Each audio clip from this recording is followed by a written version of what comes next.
Welcome back, Wolfpack, to another electrifying episode of the Wolf Den Podcast.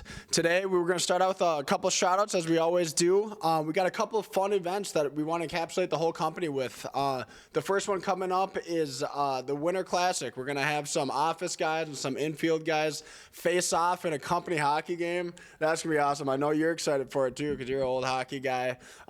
I'll be watching from the stands. Anybody that wants to see me lay out Ben Struve, get your ticket. It's happening. Yep, so that's going to be happening, towards the end of January here. We'll give out dates and all that, so that's super awesome. We got customized jerseys that Ben ordered. Sick. Have you seen them? They got are the awesome. Sun Power stripe on the back. There's number. Yep. Don't want to miss it. I'm telling you guys. They're great jerseys. So we're super excited about that. We thought about that after doing the softball game. That was super fun and a good turnout this summer. Find something to do in the winter. Now we got this Winter Classic. I'm excited to watch it. I can't skate for anything, so I'm going to take this one off. And then next up, we got the full-on company banquet, which we'll have the roofing division in, solar division. We're going to get everybody that possibly can come in, even the salespeople outside of the state. That's super exciting as well, and that's going to be January 26th, 6 p.m. at Edinburgh Golf Course in Brooklyn Park. Buffet-style dinner, formal event. We're super excited. We're going to give out awards, speeches. Yeah, Man. Dude, this is going to be insane. There's literally people flying in from all parts of the country, recruiters, salespeople, national sales trainer Bobby. He won't be able to make it. I know he wanted to make it, but there's going to be so many different people, managers coming in from out of town. Yeah. Dude, I'm so pumped because it's not just a time where, it's a casual, informal party. Where we're all getting together, which we've done so many times, right? This is something that's supposed to be special. It's supposed to be a time for us to get together and celebrate and talk about the accomplishments of the year. And just like you said in the last one, talking about the goals for the new year. So, once again, another event that I'm definitely not missing, and I hope none of you do too. I hope everybody can make it. It's going to be a good time, and, we're putting a lot of effort into it, a lot of time into it, and it should be an amazing night. So we're super excited. As we grow, we want to grow outside of the business too, get everybody involved, and this is a really good way to do it. So January 26th, we'll have that company event. It's going to be awesome, and then I believe the week prior, we got the Winter Classic hockey game, and we'll let everybody know the specific dates and times for that as well. But let's just jump into the topic here. I mean, today is a topic that we don't talk about too much, but it's so incredibly important. And, I'm not as in tune to this topic as Justin and Dylan are here. But I'm here to learn. I've been learning as we go, and it's super exciting. So let's just jump right into it. The topic of today is sales. Yeah, dude. It's about sales. It's about the way Wolf River views sales. It's about the way the customer finds enjoyment in sales, right? And I just figured it's something we should talk about because sales has been such a hot topic with Wolf River, right? I mean, there's been a little bit of a lack of sales in the past 6 months. Which we'll talk about. And there's been a huge shift in how we do sales, not just in Dylan's department, but also in the solar department.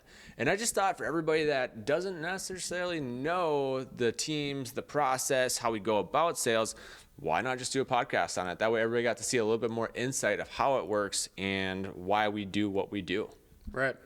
I'm excited for this too. I mean, it's going to be a good time, especially learning and talking to you two because, you guys are so heavy into it.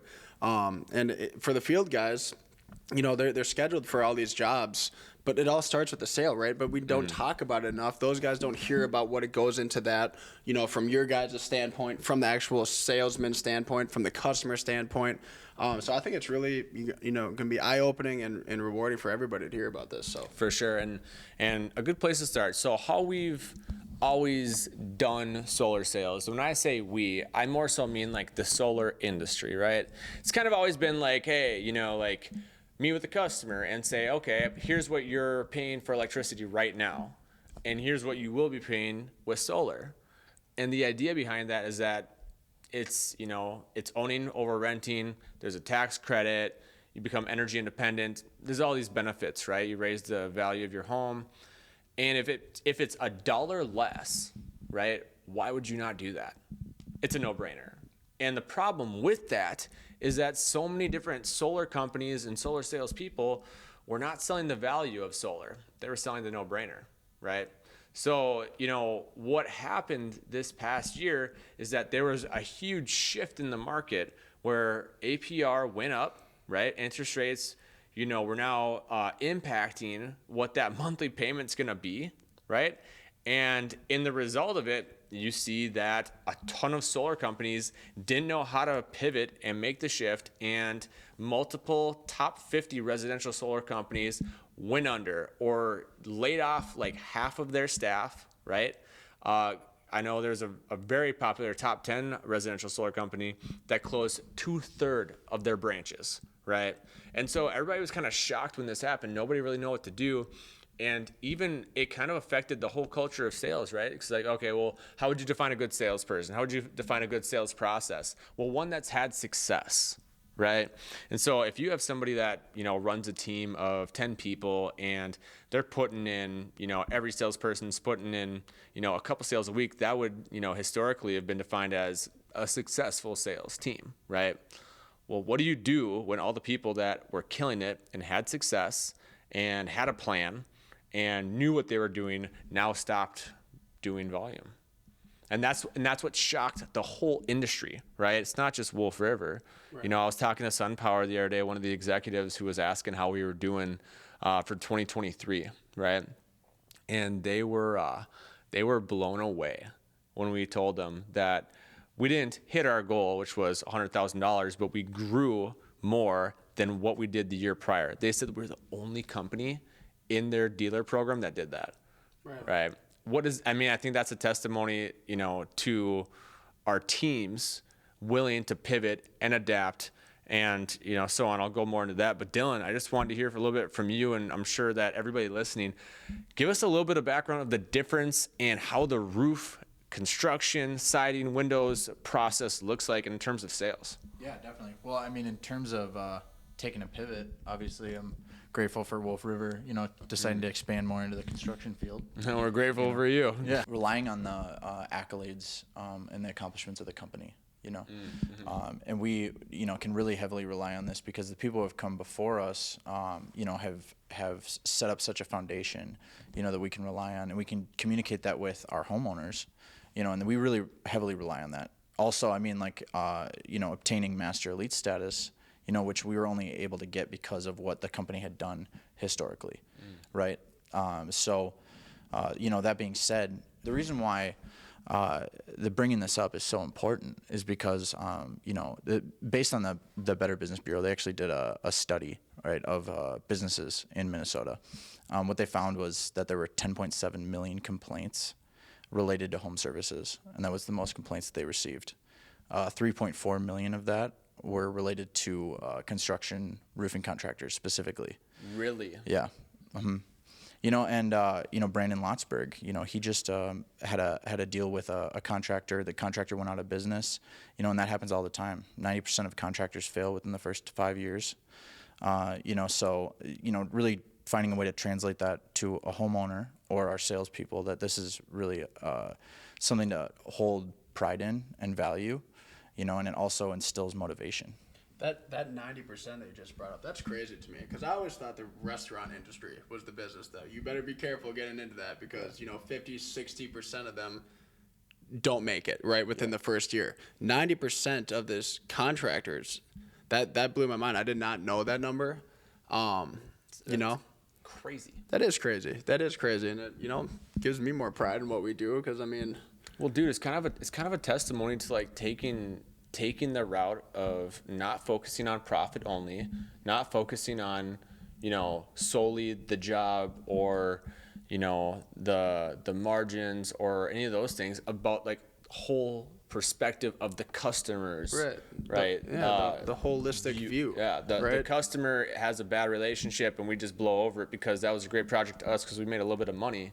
Yeah. Well, that's gonna hurt us. That's not a good thing. No. There's a reason. I was talking to Bobby just before we came here today.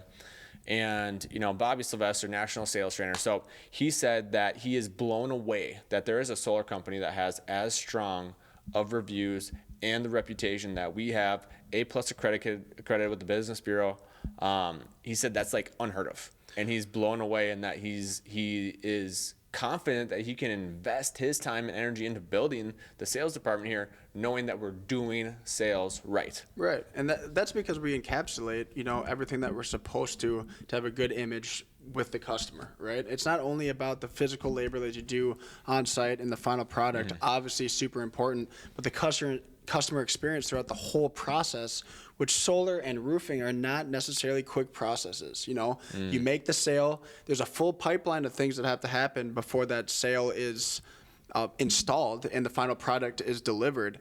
That experience that customer goes through the whole time is a testimony to our reviews, right? I mean, if a customer, they're always going to take that final product, right? But if they have a bad experience going through it, they're going to voice that. And that's where a lot of companies get into trouble, is because, they make the sale. Okay, check one. We made the sale. Now this customer doesn't necessarily mean anything to me because we have the sale. We're going to put in the product, but we're going to do it our ways on our own whim. And that's where these companies get in trouble. But we found a way to encapsulate it, and we get better each year, each month. I mean, we're absolutely grinding on these sales teams. I agree. The whole process has to be smooth for the customer, and if it isn't, then it is not a good customer experience. It's something that can be easily overlooked from a company, but we don't seem to do that, and we get better about it. Well, I think a big part of it is, it's like some people have like customer service, right? We don't have a customer service department. We have a customer success department headed by Luke Johnson, the customer success manager, right? I mean, when somebody has an issue, what's the last thing that you want to do? Feel like you're helpless, right? Feel like that you're unheard, right? The cool thing about any issues that arise, right? Whether it's solar, construction, whatever, right? When you know that you can make a call to the customer success manager because you have his cell phone number, or you can text him, right, with an issue or a concern or a question, and you're going to be talking to a real person who has the authority to make calls, to make things happen, to make the project right. Who finds time every single time. Every single time. That's his sole responsibility. That's what he was trained to do, and he does it well. And I think that is a large reason of why we, because that is a cost, right? He puts so much time and energy and so many resources, but him and his team do such a great job. It's just like that's one aspect of what we do differently that a lot of other companies don't. Right. It's the small things. Yeah. Like we talked about last week, it's all the small things, and we learn from our mistakes, and we talked about this last week as well, but I mean, you can't talk about it enough, and it's so directly related to sales, customer experience, because how do you make the sale initially? They're going to look at what kind of company you are, what the history that you have with other people, and that's the start of it. So if you have a bad history, or you can't maintain good relationships or maintain a structure that allows for great experience, you're not going to keep those sales coming in. So it's about learning from your mistakes, adapting, institutionalizing it into your organization. That's where you're going to start to see that table fully go around. And that's what I love about Wolf River, right? Is some companies talk about their sales policy. Well, we talk about our sales ethics, right? Because I think efficacy is something that is totally lacking in sales today, right? Around the world, too. Not even just related to construction. I mean, that's such a good point, dude. I feel like we're in a situation right now where the world is in like an ethical danger, right? And so, it's I love surrounding myself with like-minded people who like to stand for what's right and believe in what they're doing. I think that's so important. But I think that's a lot of the reason why, every single individual that we work with is on that same level, right? That's the same mindset. I mean, like for the sales department, for solar at least, right? When customers' needs aren't met, they're not happy. A lot of what solar companies do all over the place, right? Even in our market, is they have, like one standard package of a solar system. They don't customize it. Some of them don't do cisterning in the attic, right? Where you need to reinforce the attic. Some of them, they'll just disqualify it as a sale. They'll disqualify anybody that wants a ground mount. They'll disqualify any trenching. Or any tough roof at all. Right. Some metal roofs, they'll just automatically say no, or any roof that's, got a certain azimuth or pitch. A pitch. They'll disqualify the pitch. And I think that's like pretty crazy, right? Because they're just specifically looking for the low-hanging fruit. And now they're selling systems to people that didn't have that in mind as what they wanted for themselves, or they were just people that, well, hey, I'm just looking to find out more and see what would be the best fit for my home and my power needs, right? And that's what kind of kills me, is that a lot of these other solar companies, they're just like, hey, here's a generic system. You know, they don't say that, obviously. They say, hey, here's the perfect system, right? But then they give them a generic product. You know, it's not customized to the customer's needs, right? And that's one of the biggest issues with, you know, solar ethics specifically that, you know, you see across the nation. Right. It's always, you know, like, get as many sales as fast as you can. Oh, if there's a sale that's going to slow us down, we're just going to disqualify them unless they want to fall in line with what we're saying they need. And to think that customers don't understand that at this point, solar is still relatively new. But it's a new motive and in a new wave that people are looking into, because it does make sense, and it can make sense for everybody. But so many people have been burned by these companies in the past that word of mouth is so true, and that'll never end. Everybody knows if you're looking to a solar system, you better be careful with who you're hooking up with. Just Google Minnesota Solar. Right. Exactly. It is a nightmare, dude. So it's no secret, you know. And these customers are weary when they're looking for a system, you know, and they're looking for the right fit. They're looking for the right organization to ask the right questions, to pitch them the right thing, to make sure that this is ideal for them and not just a sale. So customers know this before going in. It is no secret. You know, there's so many people that have been burned, pieces that we've picked up as a company in the past. I mean, we understand the trouble that some of these people have been put in. And that is just a stigma in the world of solar. Well, everybody talks about this white glove service. Oh, like, we have an all-encompassing white glove service. Oh, you'll never have to do anything. You'll never have to worry about anything. You know, and it's like, dude, if you're going to proclaim to be a white glove service, you better have a customer experience that's going to back that, right? And besides Wolf River, I can't think of a ton of companies. There's a few. I can't think of any in the greater Minnesota area that are going to do just that, right? But that's why it's so important that you hear the customer's words. You hear what their needs are, instead of just trying to figure out, like, oh, what's the fastest way I can get the system up? What's the least complicated setup? What's the lowest amount of arrays? What's the fastest way I can run? That's like such a that might be the fastest way or the most profitable way. But when you're talking about a white glove service and you're talking about putting the customer's needs first, it's not the way. Yeah. I mean, I have to believe that, part of the growth of the company is related to the fact that, a lot of these smaller companies that you see, the ones that go out of business, like we were just talking about, they're the ones that are looking for, like you said, the low-hanging fruit, and that limits you so much because they don't understand that, if you do offer that quality service and you start getting those referrals in, it gets you to the second level of relations, in the community. And it's gotten us to the point now where we're operating so thoroughly throughout Minnesota that, there are people that know each other that are customers of ours that we get to help, and that would have never happened if, we didn't have that. Well, that's such a major part, such a major part of sales as well. Yeah. Communities, the word of mouth is so incredibly important, and communities are strong, communities are powerful, and the communities, other people's thoughts and opinions matter. And that's a large part of sales too. I mean, it just goes directly back to customer experience. But sorry, just 100%. Dude, that's what I love about how you run your division, right? Like so many roofing companies, right? Not that you only do roofing, like you're a full-fledged construction, contractor, right? You're a full-fledged general contractor, But what I love about the way you run your team specifically is that if a customer has a storm come through, right? You don't just go in there and try to sell the roof, right? You go in there and say, hey, what happened here? We're gonna find out every single thing that got damaged, right? Dude, gutters, they make jobs not profitable. They're not worth the time. I've never seen you once deny it because you want that customer to know that, hey, we're gonna take care of everything, even if that means it's gonna go slower. It's gonna take longer to get paid. It's gonna take longer to get the product. It's gonna be more painful process because that's more contractors and more subs for us to deal with, right? Yeah. And it's like when we talk about putting the customer experience first, that's what I love about the way you run your operation, because you'll take less profit on the job. You'll take less, like a lot slower project time turnaround, right? You'll do all that just so the customer only has to deal with one contractor.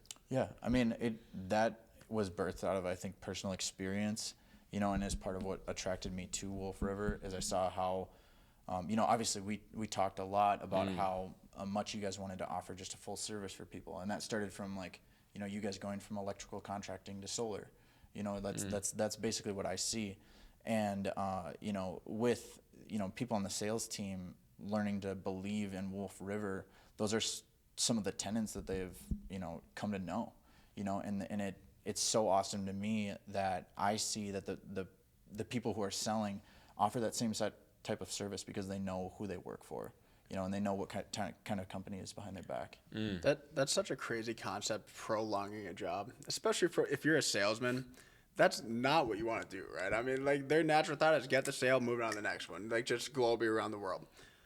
But prolonging the sale, that's where you truly tailor to the customer, whether it's in the construction or solar.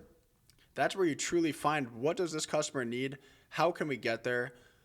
Can we give them time? Can we answer their questions?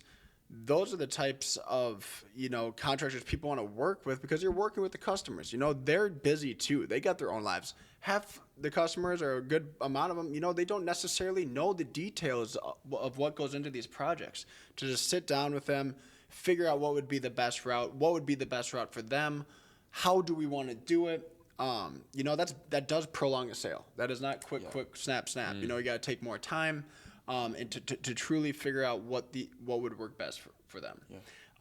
And I just think in the world of sales in total, I mean, it's supposed to be quick. I mean, everyone's trained to be quick. But to prolong that sale, to tailor to the customer, I think that's really cool. And listening to the sales meetings that you run and Vlad runs and Luca runs, you can hear that that's something that we truly want to do. And I don't think a lot of companies are willing to prolong sales to tailor to a customer. So I just want to touch on that too. Yeah, 100%. I think that if I could add anything to that, I would say, in my opinion, that this is not why we go into it. Our motivation is not return on investment, but honestly, some of our biggest doors have opened because of the way that we treat homeowners, and because they know that they can come to us with all of their concerns. It's opened them up to not only their needs, but sometimes fulfilling some of their desires, which, does make people more successful. This opportunity in sales is all about, networking, like we just talked about.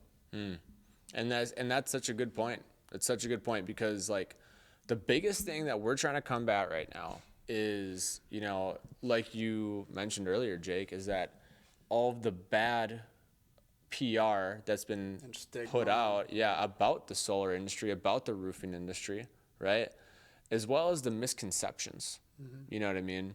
So like, it's like when the shift happened, and even years prior to that, there's been probably like 4 extremely large companies that have done 100+ jobs that have gone under and left Minnesota homeowners absolutely, left to fend for themselves. Right? They've left projects anywhere from signing the contract to PTO, which means permission to operate, for those of you who don't know, right? And somewhere in between there, anywhere, right? And what happens is, the authority gets, has to find somebody to get brought in. The lender has to find, that lended the project has to find a contractor that's reliable enough to not just get these types of projects done, but troubleshoot what happened. Deal with the project management side of things, of where's this interconnection application at, right? Where's the product at on this? This was installed wrong. This needs to be installed to utility requirements, not just the NEC code, right? And, I'm proud that we can combat some of the bad PR as well as the misconceptions, right, by being the go-to, right? I know that a large lender reached out to us when there was an absolute disaster it was like 4 years ago, right? And, there's a company that went under, and Minnesota homeowners, once again, and this time on a larger scale, were screwed, right? Somebody had to step in and be the advocate to get them to finish and get their solar system producing, so that they weren't just left with a loan and no solar system, So just us being that company, helps me explain to customers and other people in the industry of what to do in those situations and how to do the right thing. Right. And it's not easy to do that, right? And we have not always been perfect. It would have been more profitable to just do normal projects. Right. But because we wanted to help the situation, we got involved. Right, and we found that through doing the right things, which is not always easy for profits or just as a company.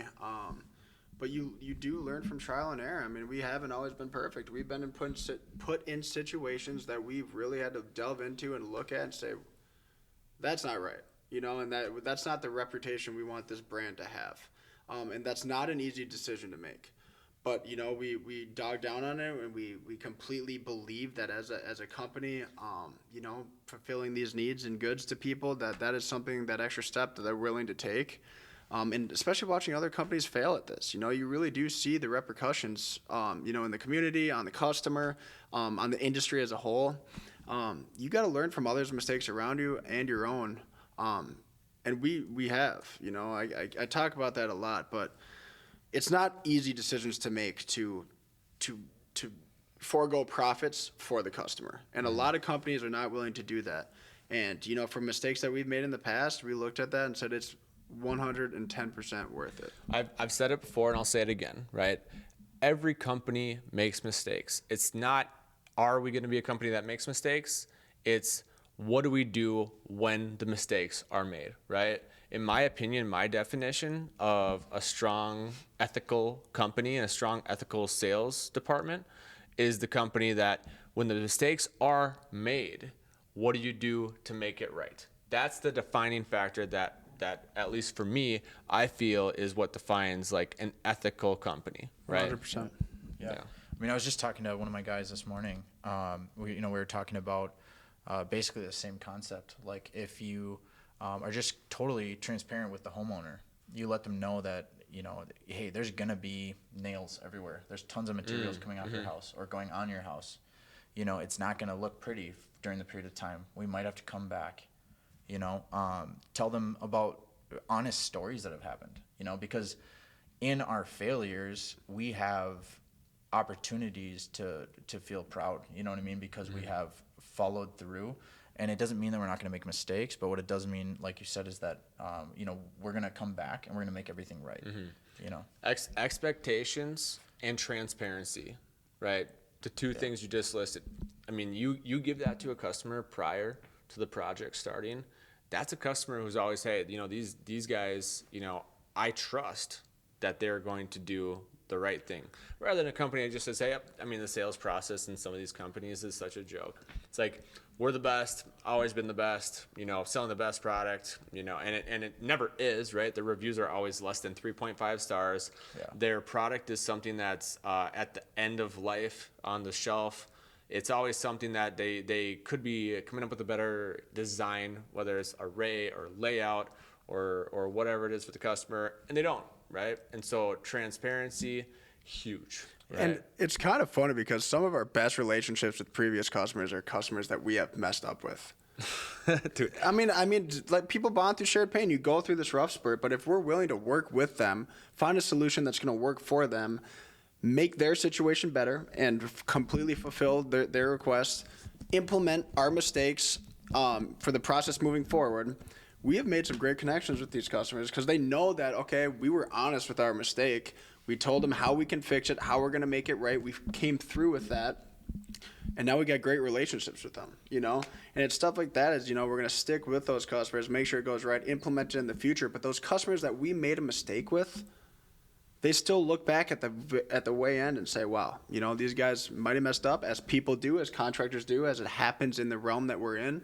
But they stuck through. They made us promises. They came through on those promises, and now I'm a happy customer. And that's through a mistake. So I think that's really cool too. Yeah. Yeah. You can't afford to make up for those mistakes, if you're not committing to quality in the first place. Right. For sure. Well, I tell you what, I love how our sales ethics and our sales process has stayed strong through the little bit of a dip, right, in sales. And I think that, as we have implemented the new process, which I did want to speak on, we have a national sales trainer He is running a class every single week, right? It's a week-long crash course on solar, on sun power, on Wolf River, on the industry, on how to be successful, how to be ethical, how to be strong, right? How to be detail-oriented, how to be a solar expert, right? He runs these classes for all of the new sales reps, right, that come in every single week. Now, there's a team of 10 plus recruiters, right, that all have experience in either recruiting or solar sales recruiting specifically, right? People that are trained, people that know what to look for in a candidate, people that know what to look for in a person, right? Yeah. And they're actively bringing in somewhere between 40 to 80 people every single week. And that's not even including your side, Dylan, because I know that this team also has been bringing in some extremely strong candidates on your side. 100%. Yeah. And it's something that it's like, I'm so excited about this, right? And we've been doing this for months now, right? And, once they make it through Bobby's class, then they get assigned to a specific manager, a specific team, right? And it has been so crazy and so hectic. I think we are at somewhere between 250 and 300 salespeople in total throughout the company right now. And that is nuts, right? And, what's really exciting, it's been a daunting task, but what's really exciting is that we are now starting to see some days that we're putting away more sales per day than we ever have been in Wolf River history. This just started taking place this week, right? We saw us slowly growing, and slowly our sales team was picking up the pace again, and the new process was being implemented, right? And now we're finally starting to hit record days of solar sales, like solar systems sold in a day, right? And so, that's kind of been like the big topic around Wolf River. It's like, we've always just, like doubled or tripled every single year. Even though we didn't do what our goal was, right? We still grew more than what we were last year, even in a situation where the entire industry is shutting down branches and laying off staff and closing and just going outright out of business, right? Yeah.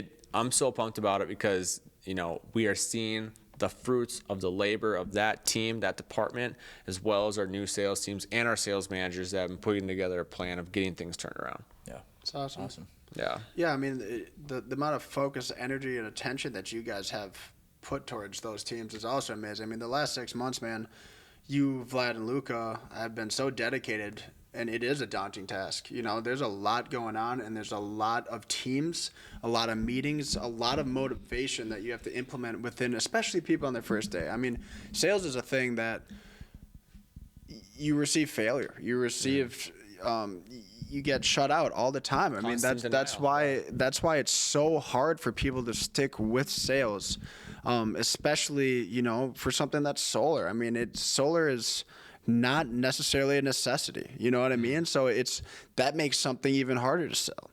It's an absolute important thing, yes, but in the economic world that we live in now, it's hard for people to say, yeah, that's something I want to move forward with when you got to pay for grocery bills, children, schooling, whatever it is.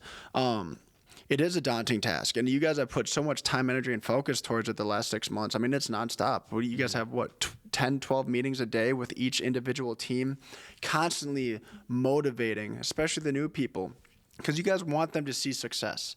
And it's hard for salespeople or anybody to receive denial or being told no or being declined. It's super hard. I mean, it's a human action to not want that. So like sales is such a hard thing, and to implement that motivational aspect into their days every single day is so important. That's something you guys do great on. Sylvester does great on. Yeah. Well, dude, like the biggest thing that I tell a lot of the new salespeople, right? It's like, hey, I'm a master at being rejected. That's me, right? When we first started Wolf River, dude, I was door knocking 6 days a week, right? 100 to 150 doors a day, and it was business to business. It wasn't like a residential neighborhood, man. I was like cruising, right? And it was brutal. Like through winter, it sucks door knocking in Minnesota. But what you gain from that, and me and you talk about this all the time, Dylan, is the character development that comes from that, right? If you can make it through that, right? It's going to change you for life. And that's what, the salespeople that have came on recently, that's the message that we're trying to bring to them. But is it worth it? Absolutely, it's worth it. Yeah. If you can make something of it, oh my God, if you can change your life in sales, by means, do it, right? And the biggest problem, a lot of the solar salespeople that I talk to, they come from a place of like hurt. They come from a place of pain. They come from a place of their last company didn't pay them out the commission that they were owed after selling, hundreds of projects, right? Or they come from a place of, my company was shady and we got shut down. Or they come from a place of, there was a lot of customers that didn't get the product that they were supposed to get and things didn't go the way they were supposed to go. And now I'm here, right? And so, the biggest thing that leadership at Wolf River needs to do is create a platform where people can come and in confidence sell a project knowing that the customer is going to get nothing but the best treatment and that they remain a customer even after the project. And that's what we're trying to do as leadership, and that's what we're trying to establish here. Yeah, 100%. I think that one thing that's really cool about what you said, is the potential for personal growth, right? Like, I think that is one of the unintentional aspects of this job. I mean, everyone gets into sales because they want to see financial success. They want, status, money, maybe security, any of those things that come with that. But, one of the unintentional benefits is, you do grow as a person. I mean, it's like Jake said, it's not easy being rejected. In sales, you have to keep your blinders on. Every new door, new call has to be a brand new opportunity. You can't bring the past call, the last rejection into the next call, and it makes it so much easier. One thing that I see that I think is, causing so much success, causing so much personal growth, not only the fact that you guys believe, like I believe and like Jake believes, that everyone can have personal growth here, and that's really what we want to create. That's what we're excited about, is instilling that personal growth that we've seen because of this. And we get to watch people on that path, but the fact that we have that belief, no sales guy, like those people that were disgruntled at the previous companies, like, who can work at a company and do good in sales, beaten down, like you said, if they don't believe in what they're selling or who they're selling for? You can't. Sales is about belief. You know what I mean? Well, dude, this translates over to people that are in the field too. 100%. Our journeymans, our masters, our apprentice. Just talk to them guys. They've came from organizations and, even like, a collective of people with an ideology that stand for their work, right? Yep. I mean, it's like they've came from situations where, whether it was political or it was just corruption or it was just like, the business leaders not making, the right decisions when they have they're responsible for everybody, they've had scars, right? That's the only way to define it, is as scars, right? Yeah. And so too, it's like, we put so much thought into the back end. I'm really happy to see, that we have individuals like yourself, people like Brandon Latsberg and Chad Chambers and Greg Rolfe and Jeffrey Powell and everybody that we have putting these teams together of integrity and growth and, just like holistic growth. Sales grow, the individuals grow as well, and I think that's just fantastic. I'm just so happy we brought up this topic. I mean, we talk about all these different things, and it's really cool to even speak about it, because when we talk about these things, it reminds me of how much we're actually trying to do to fine-tune every aspect of this company. And sales is such an important part of that doesn't get talked about enough.